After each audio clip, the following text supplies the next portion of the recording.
The blistering sun beat down on the training field, turning the packed dirt into a shimmering furnace. A line of raw recruits stood at attention, sweat streaming into their eyes, uniforms clinging to their backs. They had been warned that a new drill sergeant was coming, and rumors had filled the barracks all week. Some said he was fresh out of officer school. Others whispered he was too soft, a desk soldier who had never seen combat. When he finally appeared, the recruits were almost underwhelmed. He walked onto the field with deliberate calm, his uniform immaculate, boots polished to a mirror shine. He didn't stomp, didn't bark, didn't carry the fury of a man about to break them down. Instead, he carried himself with quiet precision, every step measured, every movement controlled. His face was unreadable, his eyes scanning them like a hawk studying prey. But he said nothing for a long, uncomfortable moment. One recruit shifted in formation, muttering just loud enough for the others to hear. "Great." "Babysitter?" "Not a soldier." A ripple of laughter spread down the line, quickly muffled as the sergeant's gaze passed over them. But the smirks remained. They expected him to erupt in anger, to explode with the volcanic rage drill instructors were infamous for. Instead, he simply clasped his hands behind his back and spoke in a voice so even, so quiet, it forced them all to lean in just to hear. "You think this is hard?" he asked, his tone calm, almost conversational. "You think sweating in the sun makes you soldiers?" His eyes swept the line again. "You haven't seen anything yet."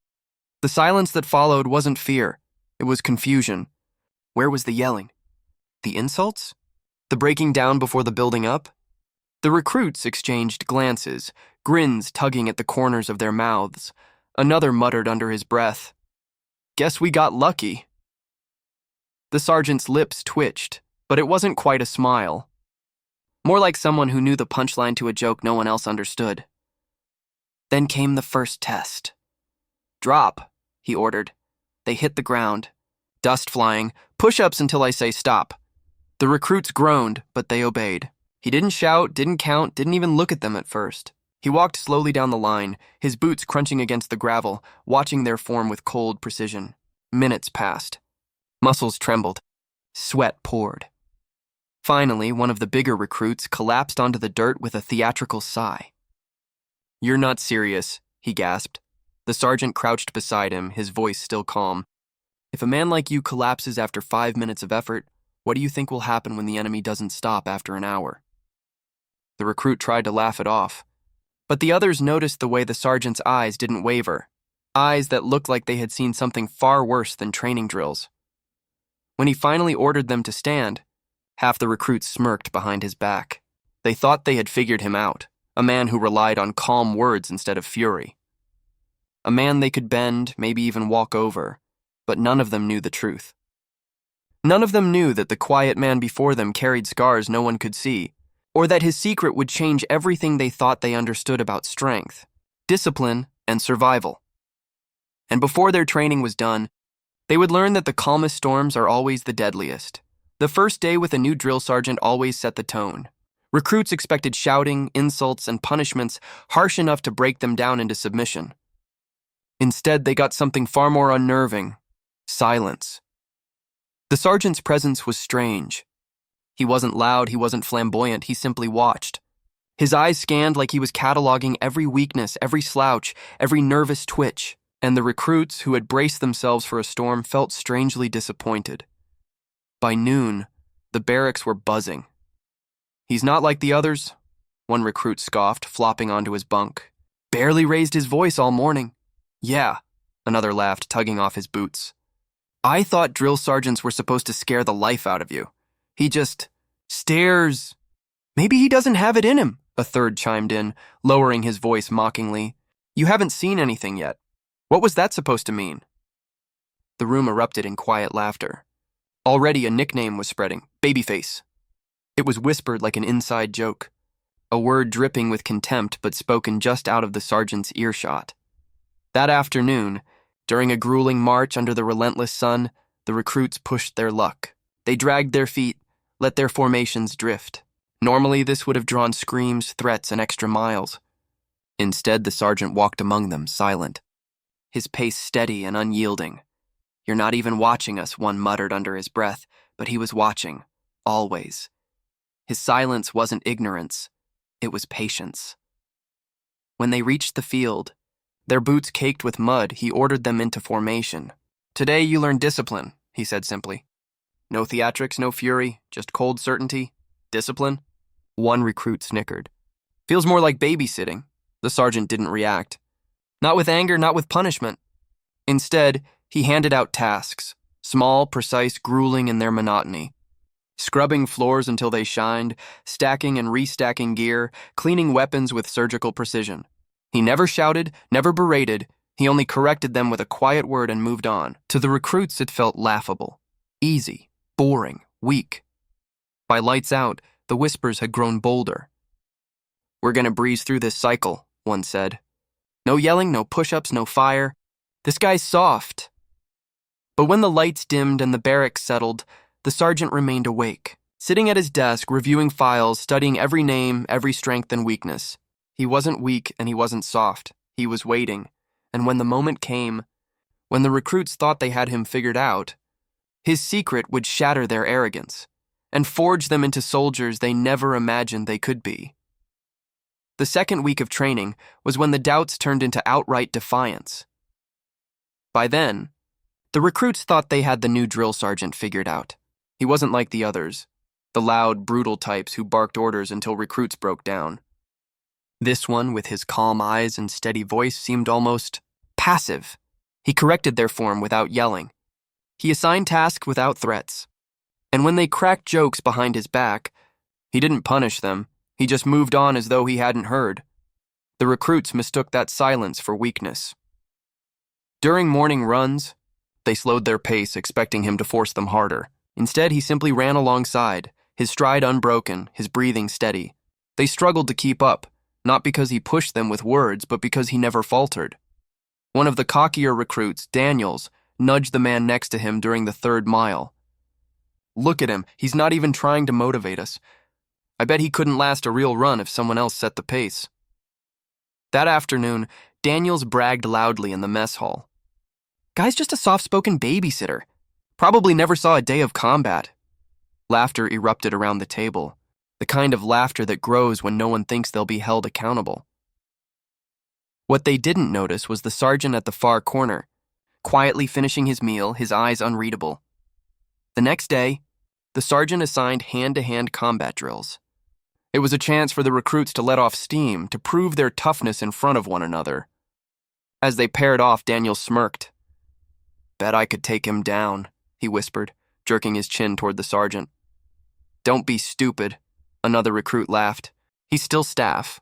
You'd get tossed," but the idea stuck. During sparring rotations, Daniels deliberately showed off, flipping his partner hard into the dirt and grinning like a wolf. "Easy win," he bragged, brushing off his hands.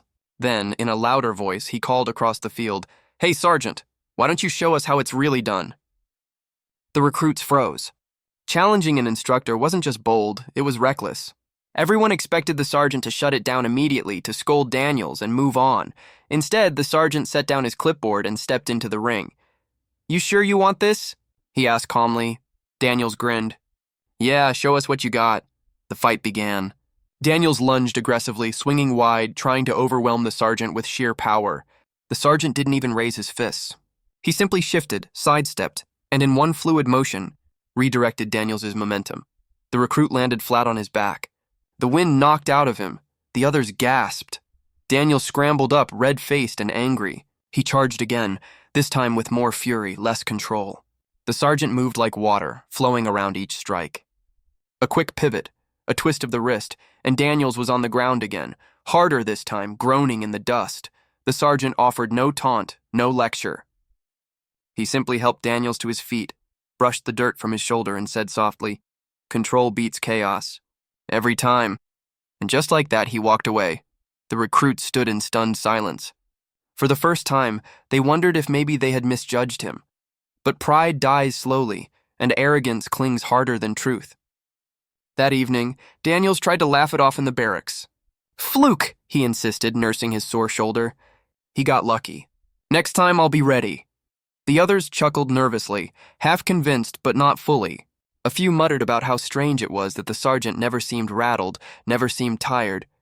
Some wondered if the rumors about him being too soft were actually a cover for something else. Still, by the next morning, the jokes returned. During weapons drills, they exaggerated their mistakes, fumbling on purpose just to see how much he would tolerate. One recruit even dropped his rifle with a dramatic sigh, pretending it was too heavy. The sergeant only watched, his face calm. Then he ordered them to reset. Again and again. And again. Hours later, their arms ached, their backs screamed, and their patience was gone. But the sergeant's expression never changed. He wasn't punishing them out of anger. He was grinding them down through patience. It was unnerving. They couldn't break him. And deep down, they began to suspect he could break them whenever he wanted. That night, whispers spread again, but they carried a different tone. "Did you see how fast he moved with Daniels?" one recruit asked quietly. "Yeah," another replied. "Like he'd done it 1,000 times before." Where do you think he learned that? No one had an answer. For all their bravado, for all their mockery, a small seed of doubt had been planted. Maybe this wasn't just another instructor. Maybe the calmness wasn't weakness, it was control. And if that was true, then what else was the new drill sergeant hiding? The first weeks of training had already broken down the weak, humiliated the cocky, and tested every ounce of patience in the recruits.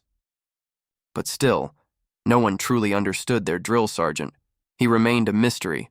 He wasn't the kind who barked in their faces, the kind who spat threats and punishments until recruits collapsed. He trained them with an unnerving calm, never raising his voice, never showing anger. His presence alone commanded discipline. But if there was one thing soldiers hated, it was uncertainty. And their sergeant was a walking riddle. It happened on a moonless night. The recruits were asleep in the barracks when the power cut out without warning. The lights snapped off, the hum of the air system died, and silence swallowed the base. For most, it was just an inconvenience. But for soldiers in training, darkness was never just darkness. Whispers spread in the bunks. Storm knocked it? Generator issue? Or a drill? A moment later, the sharp blare of the emergency siren split the night. Red lights pulsed down the hallway, casting the walls in an eerie glow. The recruits scrambled into formation outside. Half-dressed and disoriented, their sergeant was already there, standing tall, his face half-lit by the crimson alarm. Unlike them, he looked neither surprised nor rattled. In fact, he looked as if he had been expecting this. The base commander, flanked by 2 officers, addressed the group. "Unscheduled infiltration exercise. Unknown forces have breached the perimeter. Your objective, defend this sector until relieved." Groans rippled through the ranks. Midnight drills were infamous, designed to catch recruits off guard, to expose their weakness when exhaustion ruled them. But their sergeant didn't waste a second. Without raising his voice, he started issuing orders. Not chaotic commands like most instructors barked during emergencies, but precise surgical instructions. "You, cover the east wall. You secure the west corridor. You 3, shadow the perimeter. Daniels, stay by me." His tone wasn't just confident. It was practiced. The recruits obeyed without question, caught off guard by his sudden transformation. This wasn't the calm, patient instructor they thought they knew. This was someone else entirely. Someone who moved like he'd lived this scenario before. Minutes into the drill, shadowy figures began to move through the fog near the fences. Simulated intruders, part of the training staff. Most recruits froze, their rifles trembling in their hands. The sergeant didn't hesitate. He signaled silently with 2 fingers, guiding his squad forward like ghosts in the dark. He didn't speak. He used hand signals, one so complex and fluid that even the officers watching from afar exchanged glances. These weren't the standard gestures taught in basic training. These were advanced signals, covert unit signals. The recruits struggled to follow, but the sergeant's movements were so fluid, so commanding, that instinct drove them on. And for the first time, they weren't just recruits stumbling through drills. They were a team, his team. The enemy breached the southern gate, flooding in with loud shouts meant to intimidate. The recruits panicked, their formation breaking, but the sergeant didn't flinch. He guided them into cover, whispering low, "Let them think they've got the advantage. They're not ready for what comes next." His voice was calm, steady, reassuring. And then he moved. One moment he was crouched in the shadows. The next he was gone, slipping through the darkness with impossible speed and silence. When he reappeared, 2 enemy aggressors were already disarmed, their rifles lying uselessly on the ground. The recruits stared in disbelief. They'd blinked, and in that blink he had dismantled professional trainers like they were raw recruits themselves. Daniels muttered under his breath, "What the hell is he?" The drill raged on. The recruits, inspired by what they'd seen, began to follow his lead. They mirrored his signals, moved where he moved, covered each other as he'd taught them without a single shouted word. For the first time, the recruits weren't a chaotic pack of individuals, they were a unit. His unit. By dawn, the base commander called off the exercise. The attackers were neutralized. The recruits, exhausted and bruised, gathered in silence. The commander studied the sergeant, his tone curious. "Interesting way you run your squad, Sergeant." "Almost like old habits." The sergeant gave only the faintest smile. "Old habits die hard, sir." The recruits exchanged puzzled looks. Old habits? What did that mean? Later that week, Daniel's curiosity got the better of him. He'd been humiliated in front of the others, beaten twice in hand-to-hand, and now overshadowed during the blackout drill. He needed answers. One night, while cleaning duty brought him near the administration office, he stumbled across a folder on the sergeant's desk. It wasn't marked with his name, just a classification stamp, restricted, temptation gnawed at him. He glanced around, then flipped it open. What he saw made his blood run cold. Photos, grainy, black and white, of covert missions. Newspaper clippings with redacted details. Reports stamped with phrases like deep cover operation and unconfirmed kills. And at the center of it all, his drill sergeant. Younger, leaner, but unmistakably him. The captions chilled Daniels. Special Operations Unit. Classified deployment. Survived behind enemy lines. 6 months undetected. Confirmed leadership of Ghost Recon Initiative. Daniels shut the file, his hands trembling. This wasn't just a drill instructor. This was a man who had lived through the kind of missions soldiers whispered about. Missions that never made the news, and now he was training them. Daniels tried to keep it to himself, but secrets don't last in barracks. By the next morning, the whispers were everywhere. He's not just some instructor. He was Special Forces. Ghost Recon, man. That's top-tier black ops. The recruits started looking at him differently. Not with mockery, not with doubt, but with something else, respect, fear, awe. Even those who had laughed at him in the beginning now hung on his every word. When he corrected their form, they listened.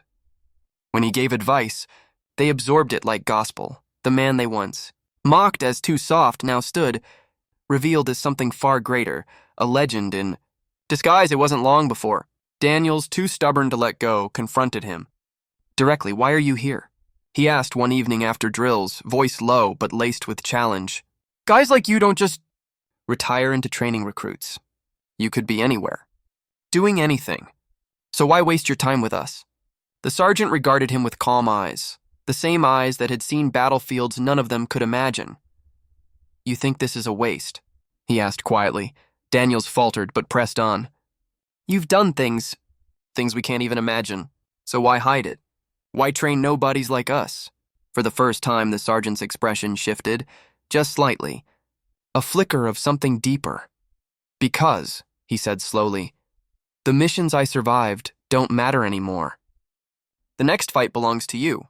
And if I don't prepare you for it, then everything I did, everything I lost, means nothing." His words cut through the room like steel. For once, Daniels had no reply. From that night on, everything changed. The recruits trained harder, not because they were afraid of punishment, but because they wanted to live up to him. Every push-up, every run, every drill, they did it knowing their sergeant wasn't just teaching from theory. He was teaching from survival, and though he never confirmed the whispers, never spoke of the missions they suspected, his actions were proof enough. His control, his precision, his silence. He wasn't just a drill sergeant. He was a ghost of wars they'd never know passing. His secrets to the next generation, and the recruits would never laugh at him again. The recruits thought they had seen the height of their drill sergeant's skill. The midnight blackout drill, the whispers of his classified past, and the unshakable calm that defined him had already reshaped their respect for him. But fate had one more test in store. one that would blur the line between training and war. It was supposed to be a routine field exercise. The recruits had been bussed out to an isolated training zone, dense with pine forests and abandoned military buildings, perfect terrain for simulated urban warfare. They had been told to expect blank rounds, harmless smoke grenades, and enemy role players hired to test them. The atmosphere was tense but controlled. Just another exercise, or so they thought. Halfway through the drill, while the recruits swept the derelict buildings, a sound none of them expected cracked through the air. Real gunfire. Not blanks. Not simulations. The sharp, metallic scream of live rounds tearing into concrete. At first, no one believed it. "It's part of the test," one whispered. But the way plaster exploded off the walls, the way glass shattered, and the raw terror in the recruits' eyes proved otherwise. This wasn't a drill anymore. Unknown assailants, armed, masked, and organized, had infiltrated the exercise zone. Later, rumors would swirl, mercenaries, smugglers, or rogue militia using the area as cover. But in that moment, the truth was simple. They were under attack. The recruits froze. Some dropped to the ground, others panicked, scattering in every direction.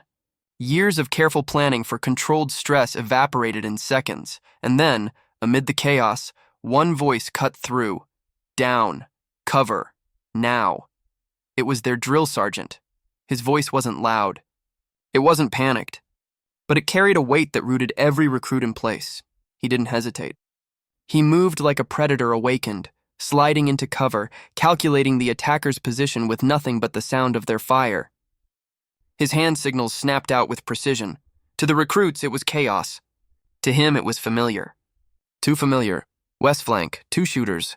Suppressing fire. Daniels, Johnson, window 2nd floor. Cover arcs here and here. His instructions weren't barked, they were placed. Every recruit found themselves moving, obeying, as though their bodies trusted him more than their fear. And then, he was gone again. One moment crouched by a broken wall, the next slipping through smoke and shadows. Within minutes, a scream echoed, a masked man disarmed, his rifle skittering across the concrete. Another thud. Another silence. He returned just as quickly, rifle in hand, not a blank training weapon, but one of theirs. The recruits stared at him like he had stepped out of myth. "Stay low," he told them, voice steady. This just became real. "But you will survive if you do exactly what I say." The truth hit them like a gut punch. This wasn't a drill. The safety net was gone. There would be no timeout whistles, no instructors to call it off. This was life and death, and the only thing standing between them and certain disaster was their enigmatic sergeant. Some recruits shook so hard their rifles rattled. Others whispered prayers, but none dared disobey him, and he, silent, unreadable, took control of the battlefield like it was second nature, because for him, it was. What the recruits saw next would never leave them. He moved ahead of them, sometimes disappearing into the smoke, sometimes reappearing behind enemies they hadn't even spotted. His footsteps were silent, his strikes surgical. One assailant lunged from behind a rusted truck. In less than 2 seconds, the sergeant had him on the ground, disarmed, unconscious, weapon seized. Another tried to ambush from the rooftops. Without hesitation, the sergeant signaled Daniels to aim high, guiding the terrified recruit into taking the shot that dropped the attacker before he could fire. Every move was precise. Every order calculated, and slowly the recruits began to realize they weren't victims anymore. They were fighting back. Pinned near a collapsed warehouse, the recruits huddled, waiting for orders. Bullets peppered the walls, chunks of brick falling at their feet. The sergeant knelt beside them, his eyes sweeping the terrain. "They're trying to flush us into the open. We won't give them that. Instead, we make them think we're already there." He pulled a scrap of cloth, tied it to a stick, and raised it just high enough. A storm of bullets shredded it instantly. "Positions marked," he whispered. "Now we move." Using that moment, he guided the recruits through the rubble, slipping them into flanking positions. For the first time, the attackers found themselves caught off guard, hit from angles they hadn't anticipated. It wasn't clean. It wasn't pretty, but under his command, the recruits held their ground. Until that day, the recruits had only guessed at his past. They had whispered about special forces, black ops, Ghost recon missions buried in classified files. But now they didn't need whispers. They were watching it, living it, the way he read the battlefield like an open book, the way he never wasted a bullet, a step, a breath, the way he took fear and turned it into clarity.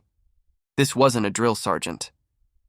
This was a man forged in wars they would never fully know, and now, his secret wasn't just a rumor. It was survival, hours dragged into what felt like days. By dawn, the recruits, once panicked, broken, and scattered, had fought through wave after wave of attackers. Exhausted, bruised but alive, the sergeant stood at the center, calm even as smoke curled around him, as if battle was just another morning routine. When the last shots faded, and the armed assailants finally retreated into the forest, the recruits realized they had survived something far bigger than training, not because of their strength, not because of their skill, but because of him. Military police and reinforcements arrived hours later, locking down the area. Reports would later confirm an unknown militia group had attempted to hijack the exercise grounds. The recruits were debriefed, praised for their resilience, but they knew the truth. They hadn't been leaders. They hadn't been warriors. They had been terrified kids, thrown into fire they weren't ready for, and the only reason they walked away alive was their drill sergeant's secret past. Later, when the dust settled, Daniels approached him again. "You knew this could happen, didn't you?" Daniels asked quietly. The sergeant didn't answer right away. He simply stared at the horizon where smoke still lingered over the tree line. Finally, he said, "The world doesn't wait for you to be ready. It doesn't care if you're trained or tired or scared. It just comes. And when it does, you either stand or you fall." Daniels swallowed hard. "That's why you're here, isn't it? To make sure we can stand." The sergeant gave the faintest nod. "Not just to stand," he said, "to lead." From that day forward, no recruit dared laugh, mock, or underestimate him again. He wasn't just a drill sergeant anymore. He was a guardian, a ghost of wars past, a reminder that strength wasn't loud or flashy. It was quiet, disciplined, unshakable. And the recruits knew. His secret had changed everything. Because in the end, he hadn't just saved their lives, he had given them something far greater, the will to become soldiers worthy of following him into the fire. The recruits thought the ambush in the field exercise would mark the peak of their training, a story they'd whisper years from now about the day their drill sergeant saved their lives. But what they didn't realize was that the real transformation had only just begun. After the incident, life in the training camp returned to a strange rhythm. Official reports framed it as an unexpected hostile intrusion neutralized with minimal casualties. The brass wanted it swept under the rug. Too many questions about security failures. Too much embarrassment for the chain of command. But for the recruits, the silence was heavier than any weapon they'd carried. Each of them replayed the night in their heads. The real bullets. The fear in their throats. The calm voice of the sergeant cutting through chaos. They had seen him move with a precision that no classroom or manual could explain, and though no official word came, they knew. Their drill sergeant was no ordinary man. He carried scars none of them could see, secrets stitched into his silence. And while the officers buried the event in paperwork, the recruits carried it as a brand on their souls. Something subtle shifted in the squad after that night. The joking, the laziness, the arrogance, it all evaporated. Where once they'd mocked him for being too calm, now they leaned into that calmness like it was a shield. Morning runs turned from competition into discipline. No one tried to outpace him anymore. They tried to match his steady rhythm. During drills, when exhaustion clawed at their lungs, they remembered his words. Control beats chaos. Every time. And for Daniels, the one who had mocked him most, the change was the starkest. No more smirks, no more whispers. He watched, listened, absorbed every detail like a man who had touched death and didn't want to meet it again unprepared. The sergeant never brought up the ambush again. He never bragged, never hinted at the lives he'd saved, never confirmed the rumors that swirled around him. Instead, he taught. But his lessons carried a different weight now. When he spoke about maintaining composure under fire, they remembered how he'd stood unshaken while bullets cracked past his head. When he demonstrated hand-to-hand combat, They saw the masked men he had disarmed like it was second nature. When he ordered them to trust one another, they recalled how he had woven them into a team when panic threatened to tear them apart. Every word wasn't just instruction. It was proof, branded by memory. Weeks passed. The recruits hardened. Their bodies adapted to pain, their minds adjusted to fear, their spirits forged in the relentless grind. But as graduation neared, one truth became clear. They weren't the same group that had stumbled into camp laughing, mocking, and thinking they understood strength. They were soldiers now, and the shadow of the sergeant's secret was what had made the difference. On the final day, lined up in immaculate formation, the recruits waited for the ceremony. Medals gleamed, banners rippled, and families filled the stands to witness their transformation. But their eyes weren't on the flags. They were on him. The sergeant stood at the edge of the field, arms crossed, silent as always. He hadn't dressed in medals or pomp, just the same uniform, the same steady stance, the same unreadable calm. When their names were called, when applause filled the air, each recruit's gaze drifted back to him. Not the generals, not the officials, because they knew who had truly forged them. After the ceremony, as the crowd dispersed, the recruits gathered around him. Daniels, speaking for all of them, asked the question they had carried for weeks. Why us? Why did you even come here, Sergeant? Men like you. You belong in a different world. For a moment, silence hung heavy. Then he spoke. I came here because war doesn't need more soldiers. It needs leaders who don't break. The battlefield doesn't care about your medals, your size, or your pride. It only cares about whether you can stand when others fall. His eyes swept over them, hard but proud. You think you were trained to fight? No, you were trained to endure. To control, to lead. One day you'll understand why that matters. Until then, remember this, strength is not noise. It's discipline, focus, and the will to keep moving when fear tells you to stop. His words etched themselves into them deeper than any oath they'd taken. They wanted to ask him about his past, his battles, his scars. But they knew better. His secret wasn't theirs to uncover. It wasn't about stories of glory or classified files. It was about the man he had become because of it, and maybe that was the lesson all along. They didn't need to know who he had been. They only needed to know who he had made them. Years later, when those recruits faced their own battles, in deserts, jungles, cities torn by fire, they carried pieces of him with them. Daniels, once arrogant, now commanded with quiet authority, repeating the words, "Control beats chaos." Others remembered his hand signals, his patience, his calm. They passed it down to the next wave, never naming him, but always carrying his presence like a shadow. He had become more than a drill sergeant. He had become a legacy. And as time passed, one truth rang louder than medals or speeches. The recruits didn't remember the generals who shook their hands on graduation day. They remembered the man who had carried a secret past, who had saved them in silence, who had taught them what true strength meant without ever raising his voice. A man who proved that sometimes the greatest leaders are the ones who don't need recognition, only the certainty that their legacy will live on through those they shaped. The new drill sergeant had a secret, but it wasn't just what he had done. It was what he had made them become.